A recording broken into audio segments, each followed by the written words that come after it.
sajadah lahu menurut lang kita, ke menurut ilun hana kita.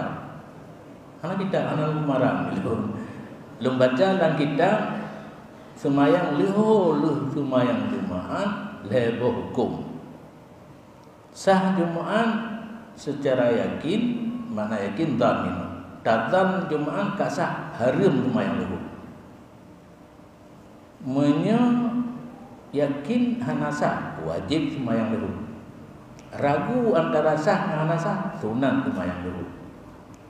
Dalam posisi wajib dan sunat jid berjamaah jid hana kitab. Bina kitab yang kalau baca hana kitab semayang liho Jumaat berjamaah. Buh dasar wajib karena yakin hana sah Jumaat, buh dasar sunat karena ragu tentang sah Jumaat. Yakin sah haram hana semayang berarti sahabat orang. Yang atau kita kan pemikiran tu. Demikian.